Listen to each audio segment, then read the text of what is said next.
How's it going, everyone? I'm your host, AJ Teal. Welcome into the first ever episode of the Off the Post podcast, the podcast where we're talking everything sports. We're breaking down fantasy football tips. We're talking all sports news, headlines, rumors, and let's get right into it. First off, we're talking about best fantasy quarterbacks. That's our first topic today. And I figured we have 2 months before the season starts. If everything goes as planned, I know they just canceled the Hall of Fame game between the Cowboys and the Steelers. That was a bummer, but it's preseason. No one really cares about the preseason games, but it's not the correct direction we were hoping and going for. But I figured we have 2 months before the season starts, about a month and a half before drafts start in maybe early mid-August. And I figured we'd go through and list off the best fantasy players at each position, taking into account two things. We're talking about their ADP, which if you don't know is their average draft position, and just overall how good they are. We're taking into consideration their points from last year. What did they surround themselves with this year that wasn't with them last year? Are they taking a step up? Did they add a wide receiver through the draft? Did they sign a wide receiver? Did they bulk their tight ends up? Did the quarterback get more weapons throughout the offseason? And we're just going to start off. I got 5 names right here, right off the top. And we're starting with number 1. Number 1's an obvious. We're going with Lamar Jackson. He's the best QB last year. He had over 420 fantasy points for a quarterback. I mean, that's going to be number 1. If your quarterback has over 400 points for the year, you're 99% of the chance you have the best quarterback. You drafted the best quarterback. He had 28 points per game. Most people that won their fantasy leagues, it's no surprise that over 40% of them had Lamar Jackson on them. However, the people that chose Lamar Jackson did not get him at his ADP, which is 19 this year. 19. That's 19 in most leagues. If you have a 10-person league, that's the end of round 2. You're taking a quarterback at the end of round 2. That's the only hesitant part of taking Lamar Jackson. He's going to be gone before round 4 at the least. He's not going to be there in round 4. He will be gone in the first 3 rounds. He's got the run pass attack. That's what everyone loves about him. He's going to have 100 rushing yards. He's going to have over 200 passing yards. That's 10 points on the run game. That's 8 points on the pass game. You're already at 18 points. He hasn't thrown a touchdown. He hasn't ran for a touchdown. I mean, the guy is the perfect package. But when you look at his ADP, just for reference, some of the guys that were taken around 19 were in the range of 17 to 20. Joe Mixon, Travis Kelce, and Juju Smith-Schuster. And those are guys, Juju had a down year, Mixon had a down year, Travis Kelce obviously a top 2 tight end in the league. But those are guys that's wide receiver, tight end, and running back that you're taking in the first 3 rounds. Taking a quarterback in the first 3 rounds is very unconventional when it comes to playing fantasy football the last 10 years. I mean, everyone, if you play fantasy football, you're saying, well, I'll get Aaron, not obviously, probably not the last couple of years, but in his real prime, you're saying, oh, I'll get Aaron Rodgers in the 8th round, and he'll be my quarterback. If you're one of those people, that's fine, but Lamar Jackson, I mean, 28 points a game last year. That's almost 30 points per game. That's nuts. Because number 2 on the list, which I'll get to right now, Dak Prescott, I have as number 2. And notice we're talking about fantasy QBs. I see a lot of comments. I watch a lot of other videos a lot of ESPN videos on YouTube, a lot of YouTube sports shows, a lot of sports podcasts, and you'll see a lot of comments that go, Dak Prescott number 2 as the best quarterback in the league. Well, we're not talking about best quarterbacks. There's a difference between fantasy quarterbacks and the real quarterback. Dak Prescott is not a top 2 quarterback in the league. He's not even top 5. But when it comes to fantasy, he's got an ADP of 61. Now, Lamar Jackson was 19. This is 61. That's about 5 rounds different. Now, you're dropping out. That's 5 players that you're picking that aren't Lamar Jackson. You're picking 2 wide receivers, 2 running backs, and a tight end, and then you get Dak Prescott. Whereas maybe you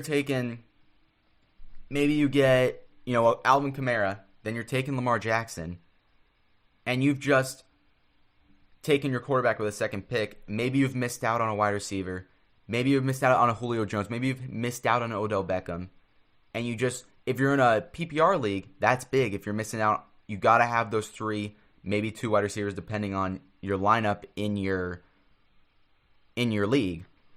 But the ADP is so different on Dak Prescott and Lamar Jackson. I mean, that's 50 spots. A little under 50 spots. And it's a big difference. Dak Prescott had 21.8 points per game. That's 7 different than Lamar Jackson. But when you think, that's a big difference. I mean, how many games have you been down 7 points going into Monday night?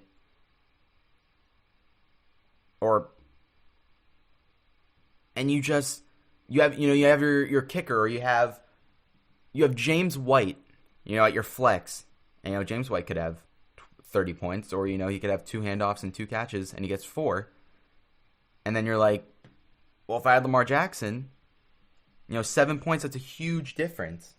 Or maybe you're playing Lamar Jackson and you have Dak Prescott, you guys are tied. Lamar Jackson, whoever the team that has Lamar Jackson is going to win that 99% of the time, just because of his ability to get points with the run and points with the pass. Now, Lamar Jackson's wide receivers are what is holding him back, with quotations, because it's not really holding him back. He had 8 points a game, had the same wide receivers. He has Marquise Brown in his second year. He's got Willie Snead again, but he's got the 2 tight ends, and he has his ability to run. So you're getting a point per 10 rushing yards versus a point per 25 passing yards. It's just something to think about when you're drafting. Are you willing to go all in on Lamar Jackson? But when you come to Dak Prescott at number 2, he had 21 points per game. His ADP was 61. He's got a new coach. You got Mike McCarthy in there. Get rid of Jason Garrett. That I think really held the Cowboys back in general. Just wasn't creative enough with the playbook, and he wasn't calling plays. It was Kellen Moore, but he obviously had some influence on that. Dak Prescott, they draft CeeDee Lamb for him. They had the number 1. This tells you something. They had the number 1 offense in the league last year. Finished 8-8. That's the craziest thing to me. Now, their defense wasn't the worst in the league. It was pretty bad. Wasn't the worst in the league, and you have the number 1 offense. Dak Prescott throws for 4,700 yards, 4,800 yards, and the team doesn't make the playoffs. I'm a Cowboy fan. It was a hard year to watch, but you got Dak Prescott. This is fantasy. We're talking fantasy. He's got 3 great wide receivers, 2 that have proven themselves. CeeDee Lamb, we all think will be great. We hope will be great. He's got Gallup and Cooper, obviously. If Cooper can stay healthy, you have Gallup that really progressed last year. He took advantage of Cooper being hurt a lot of the year and just not being 100%. And he's got a new plan. They have a new coach, a new system. And I think Dak Prescott could really, really be the number one fantasy QB this year. If they play more like a Ravens style, which Dak Prescott obviously not as fast, but the dude is strong. The dude has a really good ability to scramble. He's definitely going to average more rushing yards per game this year. That's additional bonus points for your QB, rather than taking a QB like Matthew Stafford later in the round, or later in the draft, excuse me. Taking a QB like Tom Brady, obviously later in the round, later in the draft. But you're getting these bonus points for rushing yards, and he's got a stellar wide receiver group. So at 61 of his average draft position, that looks like a steal for me. And we go to number 3. I've got Kyler Murray as number 3. And his ADP is actually higher than Dak Prescott. It's at 55. That's 6 spots above Dak Prescott. And I find that a little crazy to believe, but I understand, because he plays more like Lamar Jackson. They run, Kevin Stefanski runs that option offense. He runs to get him out of the pocket, and they added D-Hop. That's a big reason for Kyler Murray would not go in the first. His ADP would be more in the 80s, more in the 70s probably, high 70s, low 80s, if they didn't add D-Hop. Because now he's got a number 1 wide receiver. He's got a top 3 wide receiver in the league. D-Hop's going to have a great year fantasy-wise. And this boosts Kyler Murray. He averaged 18 points per game last year. That's not... And won Rookie of the Year. Offensive Rookie of the Year. Second year in his system. I mean, I see... If he can play a full 16 games, get some chemistry with D-Hop, he's going to have a great year. He's going to have a successful year. 55 is a little high. I would go Dak Prescott before, even if you're waiting with the average draft position. What that's saying is you're waiting probably a round or a couple picks later in a round to take Dak Prescott over Kyler Murray. I'm still taking Dak Prescott over Kyler Murray. Number 4, I have Patrick Mahomes, obviously reigning Super Bowl champion, reigning MVP. And the offense is the same. He didn't lose anyone. You have 11 guys on the field that he's been playing with, just won a Super Bowl with. He has a new running back in Clyde Edwards-Helaire. I think that'll make defenses, not have to... I feel like last year with the Chiefs, they still won the... I can't really say that, this didn't help them, but they didn't have a running game. I mean, Damian Williams was okay. I mean, he filled the gap. LaShawn McCoy wasn't even, a factor. He got hurt. He's old. Whatever. But Patrick Mahomes averaged 20 points per game. Won the Super Bowl, of course. And the offense is now the same. So there's no reason that he won't finish a top 5 QB in fantasy. Now, his ADP is 23. That I have a little trouble with, because I can't see Patrick Mahomes finishing above Dak Prescott, finishing above Kyler Murray in points for fantasy. I just don't see it. And you're telling me his ADP is 4 spots above Lamar, which there's no even debate whether you're taking Lamar or Patrick Mahomes.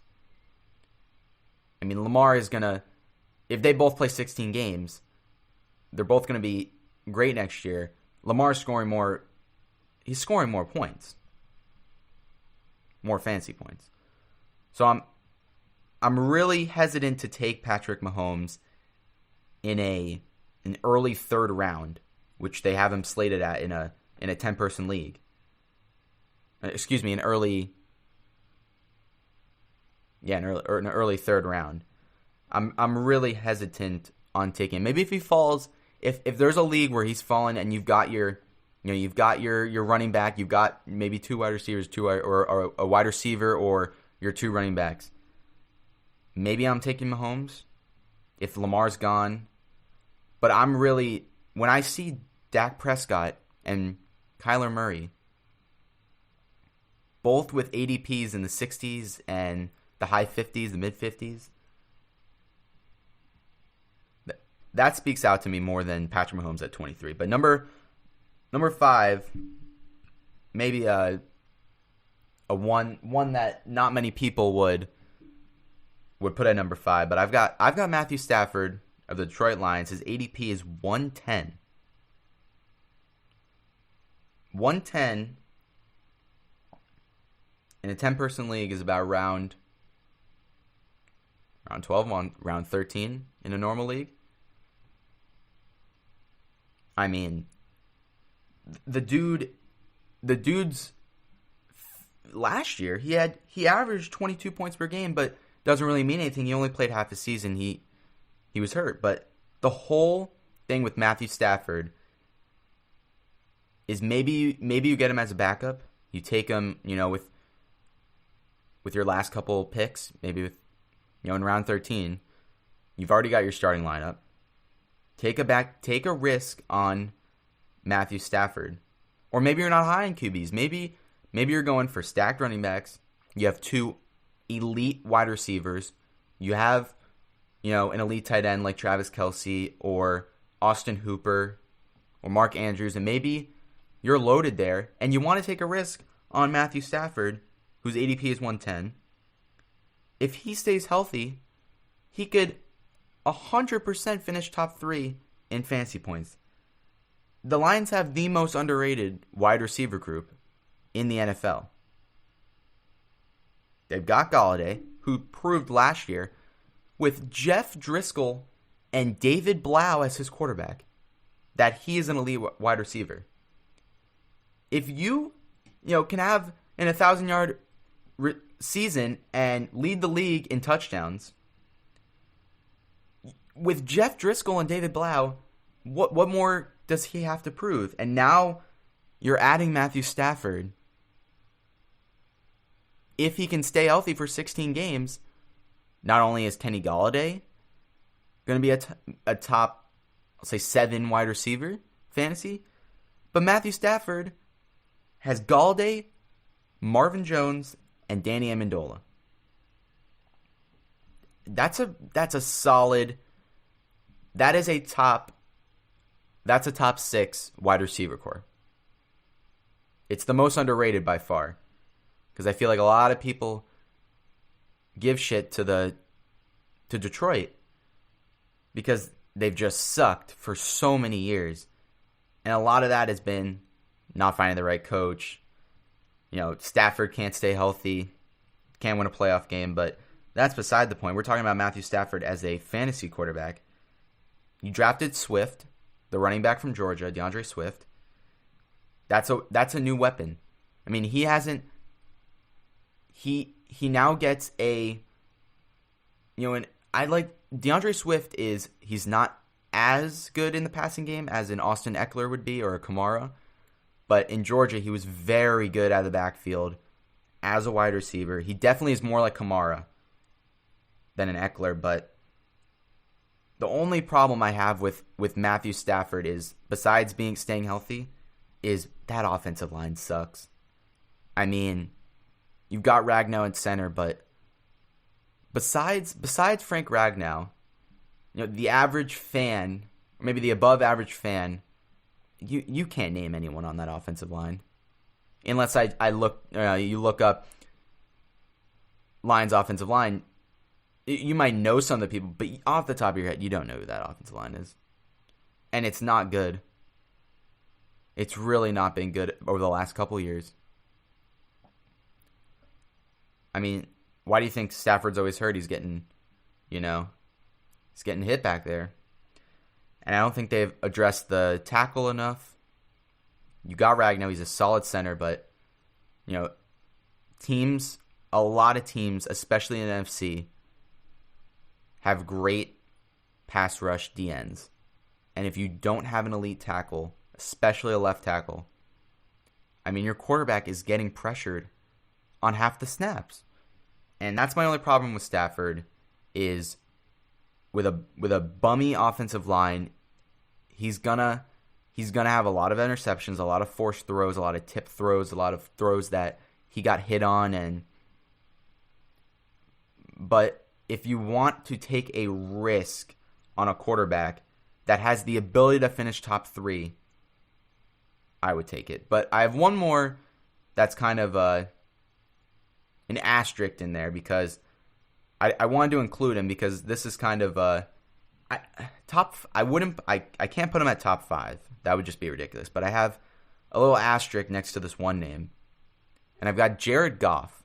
Now he's not number 6, just an asterisk. I don't know quite where I would rank him amongst quarterbacks right now. But I've got Jared Goff on here. He has an ADP of 125. Now that's 2 rounds past Stafford. So you're even going further into your draft. 16 points last year. He had a really down year. And I'm high on Jared Goff. I really like how Jared Goff plays. I think the Rams, much like the Cowboys, had a really disappointing season, finishing 8-8. And a lot of it was they had a lot of injuries. Cooper Kupp got injured. Brandon Cooks, who's no longer on the team, but Brandon Cooks was hurt. Always has a concussion. Cooper Kupp got hurt.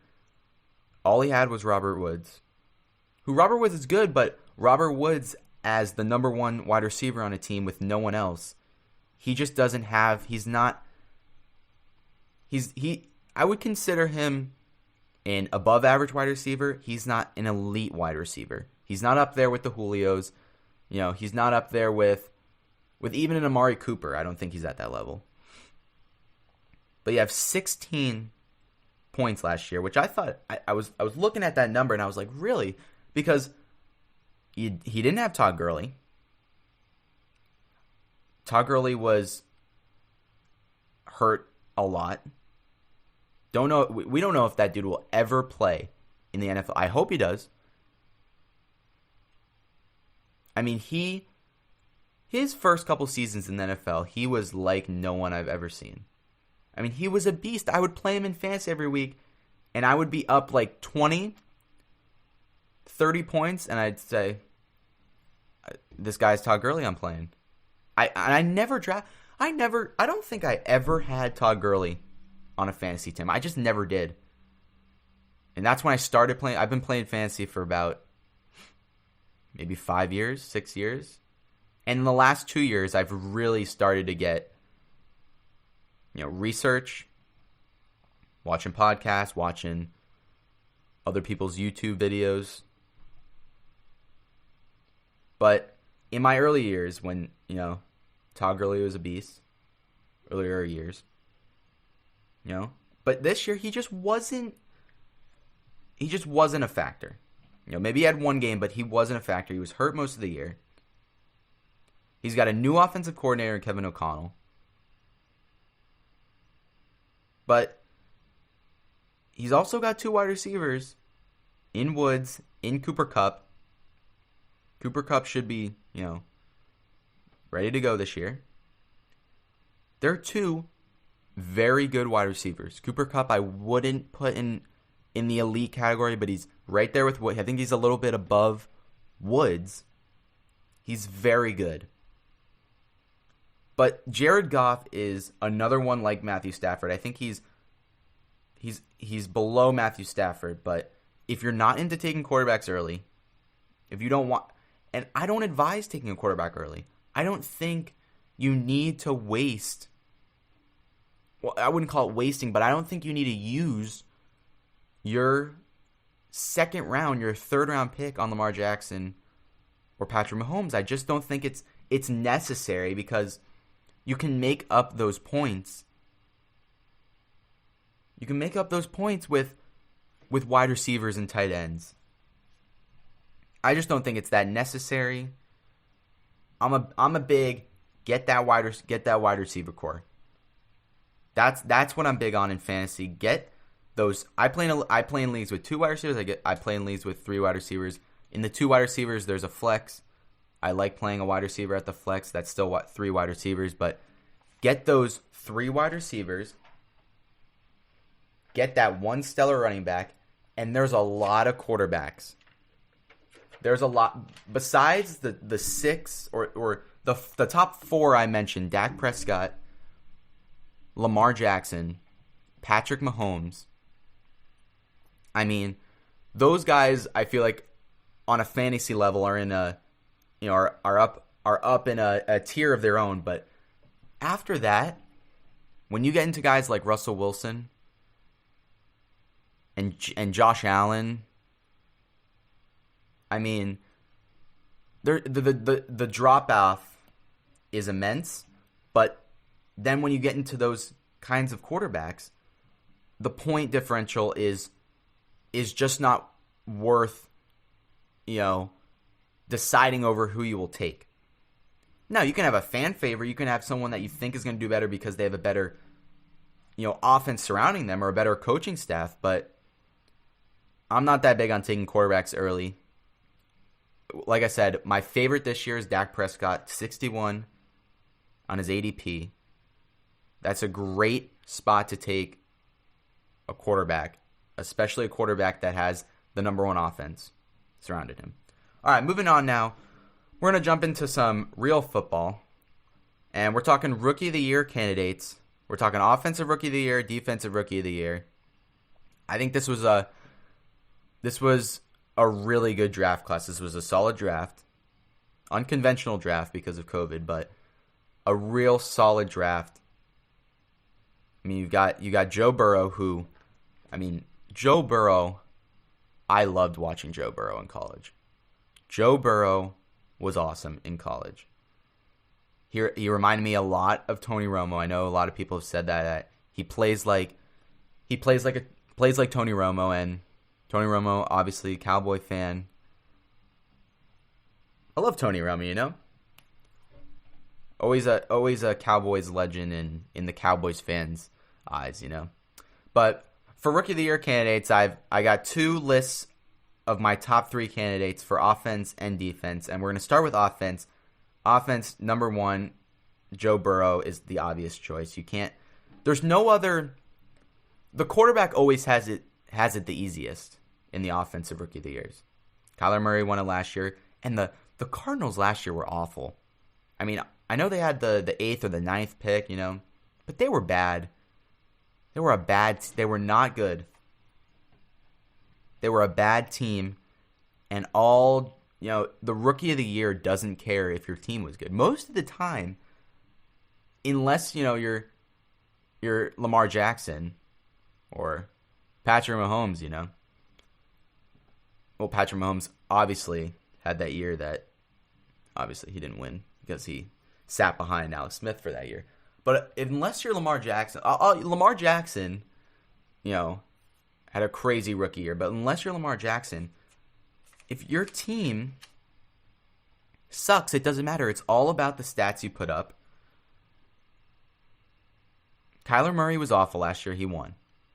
I didn't really think there was A.J. Brown and Josh Jacobs were up with him. I never thought any of them had a chance. But Joe Burrow comes into a Bengals team that obviously was bad. They had the number 1 pick last year. But they basically were determined to get that number 1 pick no matter what. I mean, their team it's not that bad. It's really not that bad. A.J. Green never played. Was hurt the whole year. Tyler Boyd, I thought was really underrated last year. He really had a good year. A good 1,000-yard receiving year. Now Joe Burrow comes into that offense. He's got A.J. Green, who they franchise tagged, was a big part of Joe Burrow. it takes a lot, I think, for a rookie QB to, obviously, they can't pick who they get drafted to, but there's stuff behind the scenes that Joe Burrow was like, well, I'd really love if AJ Green was there, so I'm not throwing nobodies out there. But you got AJ Green and Tyler Boyd. That's a solid duo at wide receiver there. Hopefully he has Joe Mixon. Joe Mixon, there are rumors that he might hold out, but this season is wonky as it is, so we just have to wait and see. You've got Joe Mixon there, so he's got the weapons. He's got a good running back and two very good, one elite wide receiver when he's healthy, AJ Green, and one very good wide receiver in Tyler Boyd. So I think Joe Burrow, if he stays healthy, if Joe Burrow, he doesn't have to make the playoffs. He has to win 5 games, play 16 games, throw for 3,500 yards and 20 touchdowns, 25 touchdowns. He wins the Rookie of the Year. He wins Rookie of the Year because the other quarterbacks, I don't have another quarterback on my list. Tua's not on my list. Herbert's not on my list. I mean, those are the only two. Love is not going to play this year. There's no other quarterback besides those 3 that have a chance of playing.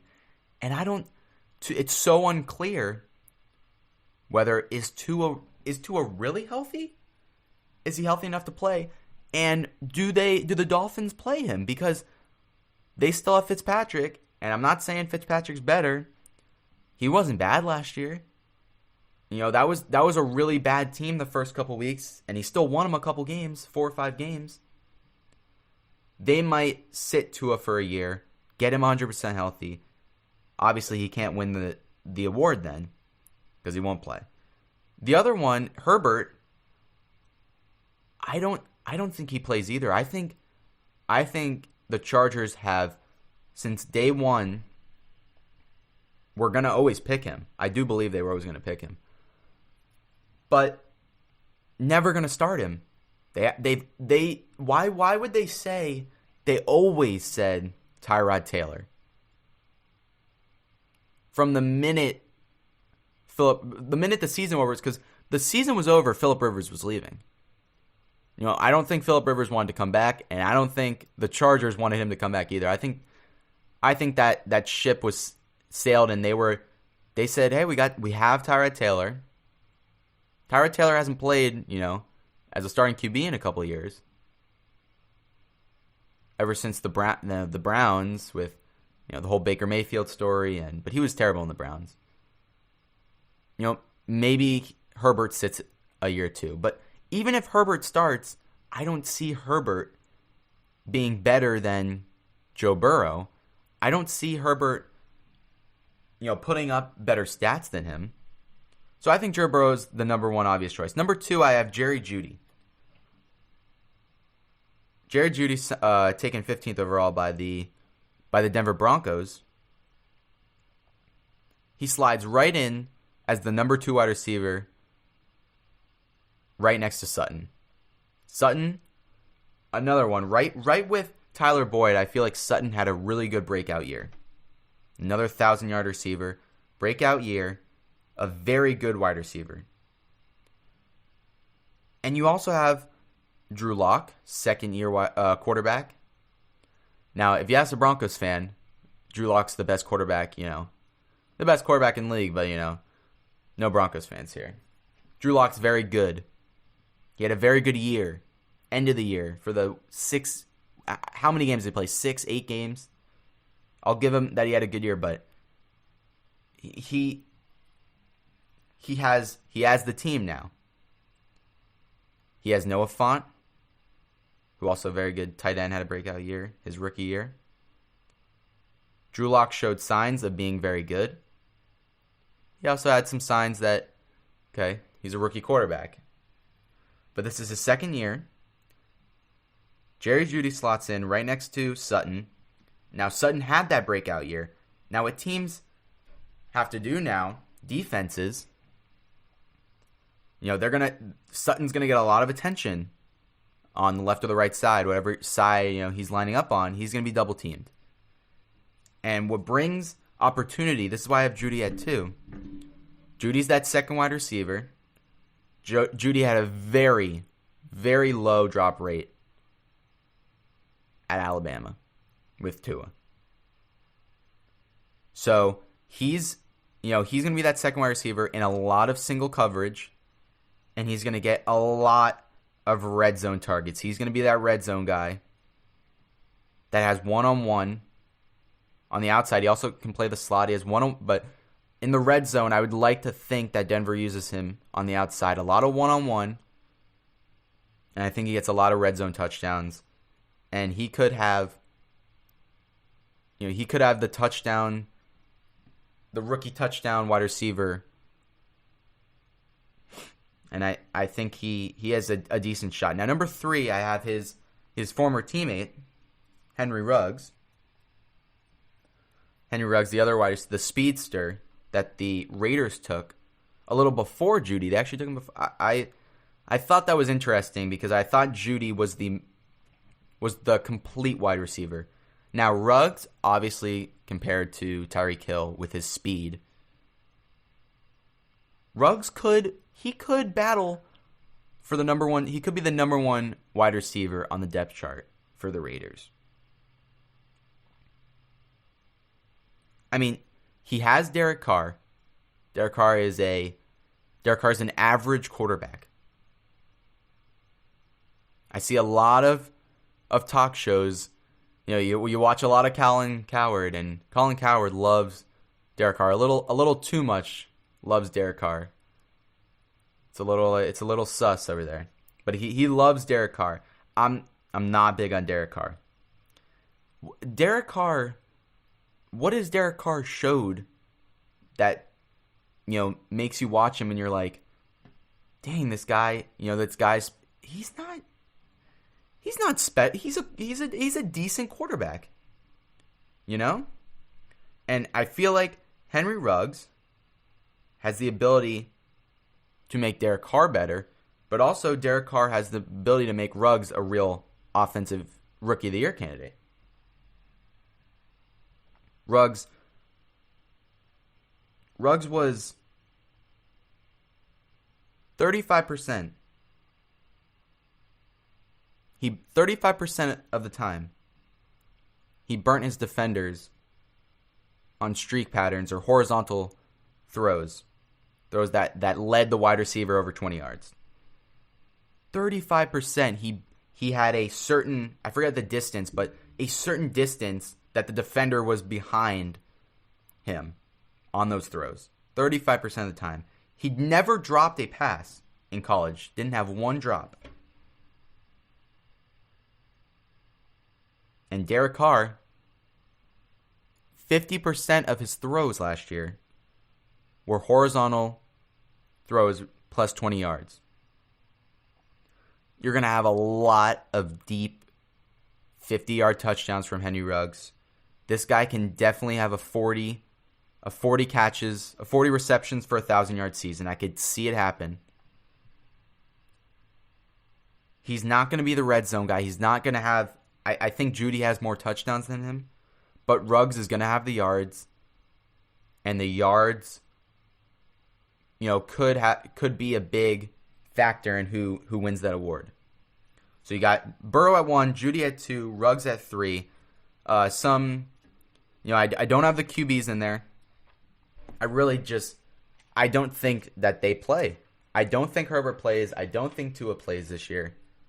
But we'll have to wait and see. But now we're moving on to defense. On the defense side, another obvious one. Chase Young is at 1.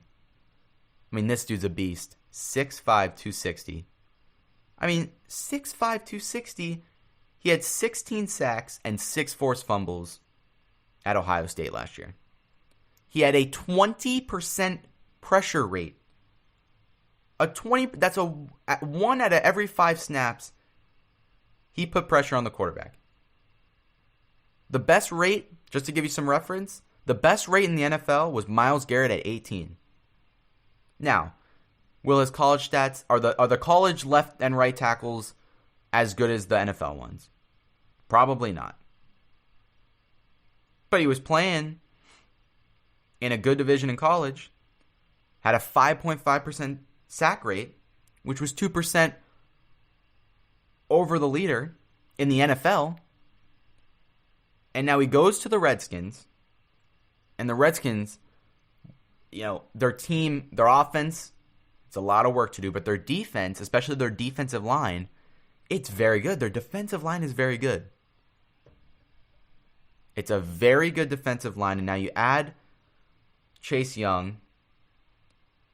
He's going to be in a tough division, though. He's going to be in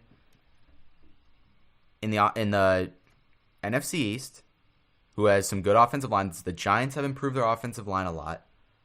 Cowboys and Eagles, we know, have two of the best in the NFL. So he's going to have, if he puts up, obviously, his pressure rate and his sack rate, it would just be impossible to translate those exact numbers to the NFL. But if he can have his pressure rate at somewhere, if he can have it at over 14, 15%, and his sack rate at 3, 2.5, I think he has a great year. I think he has double-digit sacks. I think he has a lot of tackles, and I think he easily wins this award. But we have at number 2, I've got Jeff Okudah of the Detroit Lions. And I think this is a perfect match. I think you trade away Darius Slay, and you take Jeff Okudah, you sign Desmond Trufant, who probably is going to be your number 1 corner. But you have Jeff Okudah, who's going to be put in a Matt Patricia defense, which is a heavy man defense. He runs, he had Darius Slay, and Darius Slay he'd play man. He would follow, he'd travel to the wide receiver when they played Green Bay. He followed Devontae Adams everywhere. When they played the Vikings, he followed, Stephon Diggs everywhere. But Jeff Okudah played heavy man in Ohio State. He's a great man defense cornerback. The problem is he's not going to have a lot of takeaways. In this defense, the Lions didn't have a lot of takeaways. A lot of interceptions. They didn't have a lot of interceptions. He's not going to have the stats are going to be a problem on Jeff Okudah. He's not going to have a lot of takeaways. He's not going to have a lot of tackles. But if you look more in depth to his stats, he might have. He's going to have the deflections, and the opponent reception rate are going to be lower. He's going to play. He has speed. He has the size. He's going to bat balls out of there. He's going to stay. He's not going to get burnt a lot. This dude's going to keep with every wide receiver in the NFL, especially in that division. And he has a very solid chance to compete with his Ohio State teammate Chase Young for that Defensive Rookie of the Year. But number 3, I've got Javon Kinlaw, defensive tackle out of South Carolina, taken by the 49ers. 49ers traded DeForest Buckner for that first-round pick right to the Colts. And Kinlaw comes in, and he's got a starting job as a number 1 or a number 2 defensive tackle. That's a starter. No matter what, if he's the first or the second, he's a starting D tackle on that team. And Kinlaw, he's a bull rusher. He locks right into the offensive guard, the center, and he will drive you. The dude is big. I think he's 6'6", 315. That dude, he can bully some offensive guard. There's some poor offensive guards in this league, and he's going to bully some. And this is a big dude, but I think this is he's in a perfect system. He gets to play with Robert Saleh, the defensive coordinator, and he gets the correct coaching because this guy, it's going to be a developmental thing. He has the size, he has the run stopping ability, and now you add coaching to him. He's going to become a better pass rusher. And he's going to have the stats. He's going to have the tackles. He's going to have the sacks. He's going to have the tackles for loss. He will lead Javon Kinlaw will lead all rookie defensive linemen in tackles for loss. He reminds me a lot of Chris Jones. A lot of Chris Jones on the Chiefs. The defensive tackle on the Chiefs. Because Chris Jones can play defensive tackle, nose tackle. Kinlaw plays defensive tackle, nose tackle. Played a lot of nose tackle at South Carolina. And Chris Jones, the reason this dude is getting paid a lot of money, he's a dual threat. The dude has had double-digit sacks the last couple seasons. And now you have Javon Kinlaw coming in. He's coming into the 49ers already with a stacked defensive line. He fills DeForest Buckner. They're not going to be able to double him. The defensive line is just too good. There's too many good players on the defensive line. He's going to have one-on-one matchups with the center, the offensive guard. I think he has a real good chance at winning this award. But there were some other guys on the defensive side, you know. You had Patrick Queen, the middle linebacker on the Baltimore Ravens. But these are guys that, you know, a linebacker. The linebacker, he might have a lot of tackles, but he's not a blitzing linebacker. He didn't force a lot of interceptions in college. But I think those three guys, Okudah, Chase Young, and Javon Kinlaw, they have the best odds. That I think Chase Young wins it easily. But I think the other two, you know, if they can come, they're in the right system.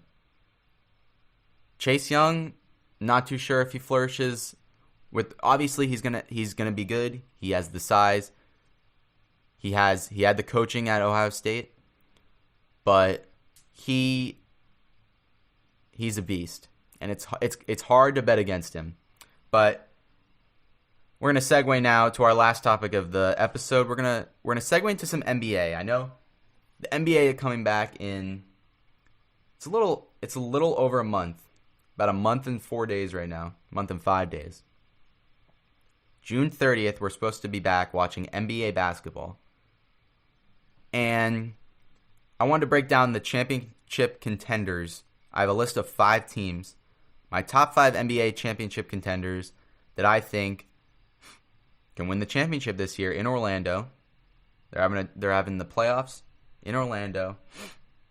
It's gonna be awesome. We all need sports back. And we're gonna have baseball coming back a little before. Hockey and the NBA are supposed to come back at the exact same time. And we'll get right into it. Number 1, I got Milwaukee. I see Milwaukee as the best team in the league. They have the best player in the league with Giannis. 29 points, shooting 54% from the field, 30% from 3, and 14 rebounds. If Giannis can average 30 points, 14 rebounds, and 30% from 3. For Giannis, 30% from 3. He's not known as a three-point shooter. But if he can shoot 30% from 3, average 30 points and 14 rebounds, how are you going to stop this team? This team, the reason I have 2 reasons why they're number 1 and why they're above. Maybe you're saying the Clippers should be one. Maybe you're saying the Lakers should be number 1. They have 11 to 12 players that could all be starters on another team. George Hill, Chris Middleton, Kyle Korver, all shooting up over 40%. George Hill shooting almost 50% this year.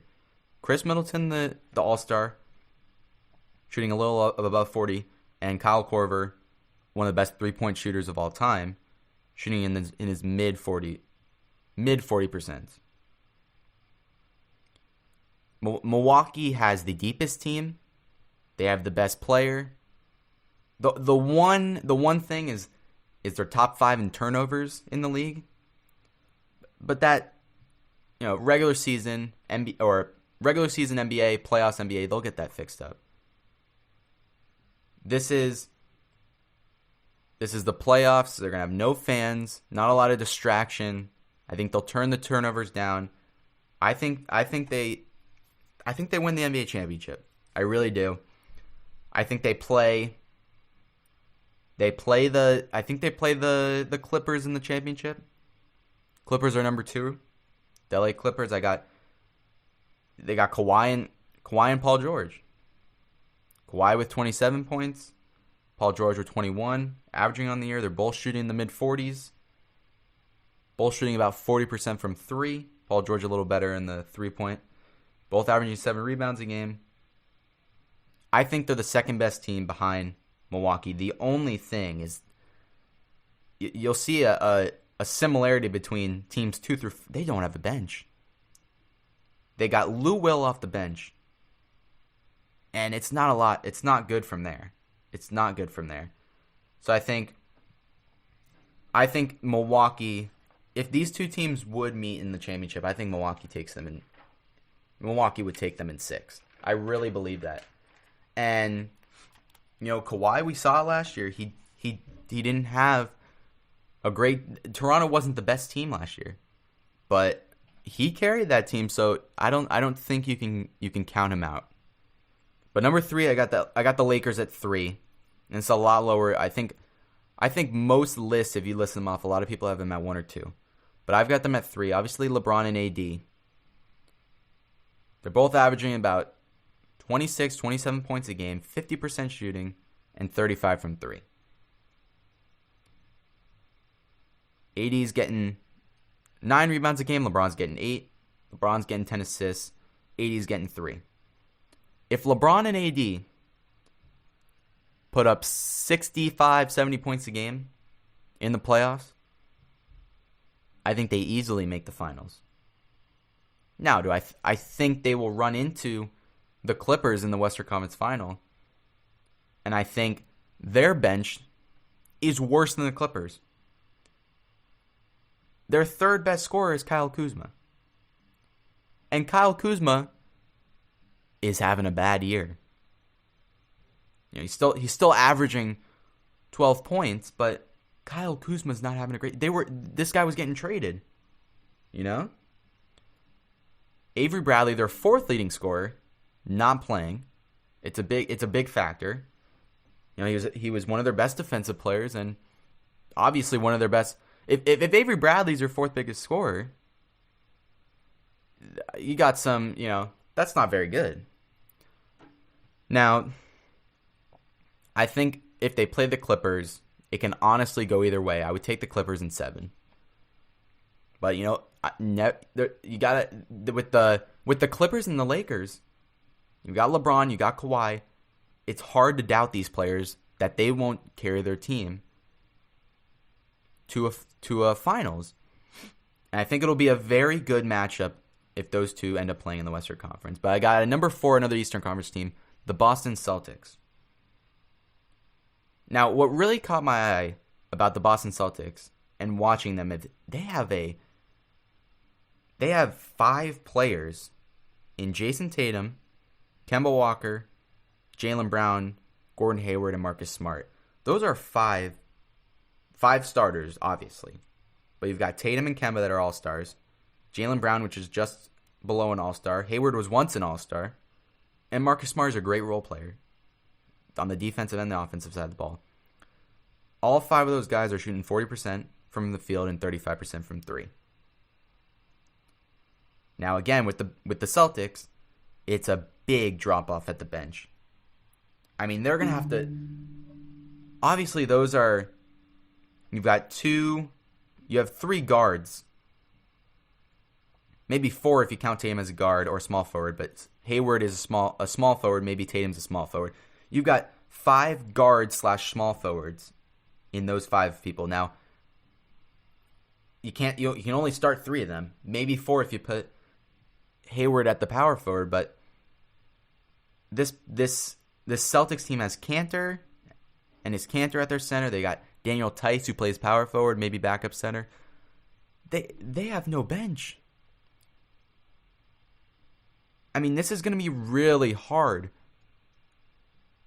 when Tatum and Kemba need a break at the end of the third quarter, and you're putting, Wanamaker in there.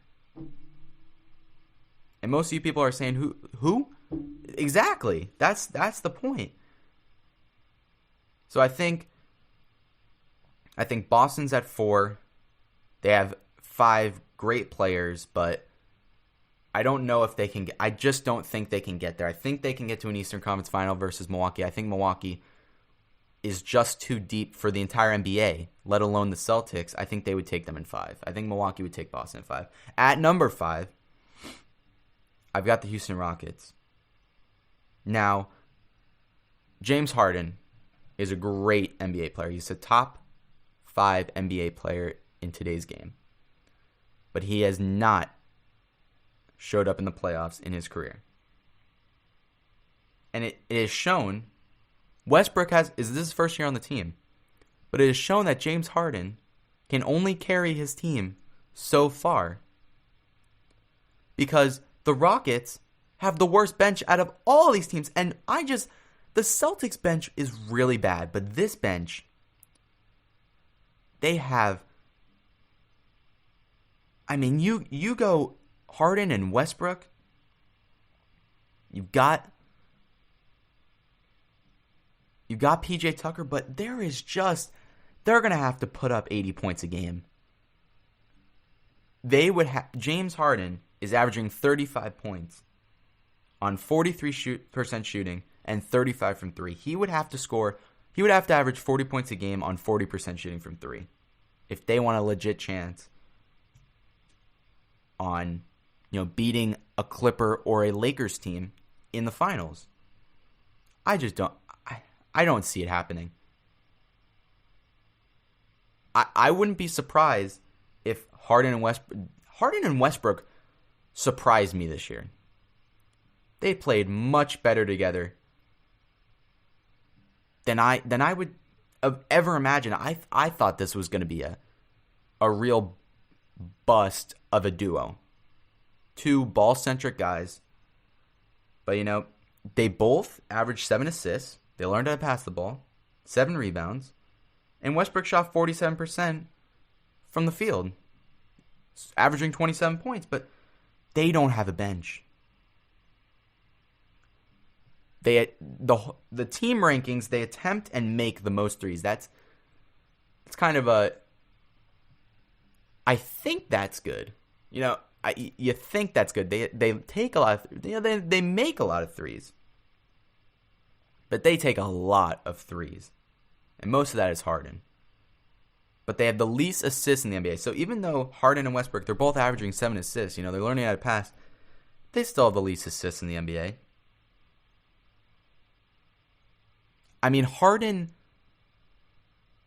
Harden plays so much I think he plays more one-on-one ball than Westbrook.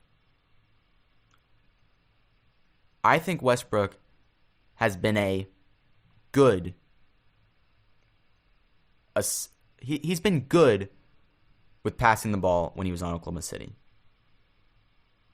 But Harden he plays a lot of one-on-one. So I just don't know. If the Rockets, I don't know if they have the full team. I don't think they have the full team. Now, could the Rockets make it to the NBA Finals? Sure. I think they would get swept by the Bucks. I don't think that they even come close to the Bucks. I think they come closer to the Lakers. I think it would be awesome if they play the Lakers. That'd be a great series too. But if they played the Bucks I think they get swept. Maybe they get a game. I think the Bucks I think they easily get to the finals. I think the East is weak besides Boston and maybe Philly. But Philly's another team. Don't even get me started on Philly's bench. Their bench is so bad that they're not on the list. There's no way Philly or Houston or Boston beat the Bucks. There's just no way. I think the Bucks are going to make it to the NBA Finals. They're going to play the Clippers, and they beat the Clippers in 6 games. Giannis gets a ring and goes, I'm not going to the Warriors. I'm staying in Milwaukee. Like all the BS rumors out there that Giannis is going to the Warriors, but this will give him a reason to stay. But yeah, that's my top 5 championship contenders for the NBA playoffs coming up in just about a month. We're still a couple weeks away from any sports, you know. The MLS is starting up. I think in a couple weeks, not sure. Not going to watch it, but you know, it's something. Baseball's starting up soon. They just agreed to a deal the other day. The NBA, the NHL are testing their guys. They're getting ready. Sports are back. Sports are coming back. And I'm excited. I think we're all excited. So if you made it this far in the episode, thank you for tuning in. Episode 1 of the Off the Post podcast. Make sure if you're listening to this on Spotify, if you're listening on Apple Podcasts, leave a review. Let me know what you thought of the podcast. In future episodes, we're talking a lot more of fantasy football leading up to the season. We're going to get you guys all ready for your drafts, whether it be a snake draft, rather it be an auction draft. We're going to give you all the tips on how to win your fantasy leagues. I played in a lot of fantasy leagues last year, but three were for money, 2 were for money. Lost in the championship in both. Year before that, made it to the championship in both. Won one, lost one. But you know, for those 2 seasons, I'm making it to the championship both. I'm doing something right. So thank you for watching the Off the Post podcast, and we'll see you next time.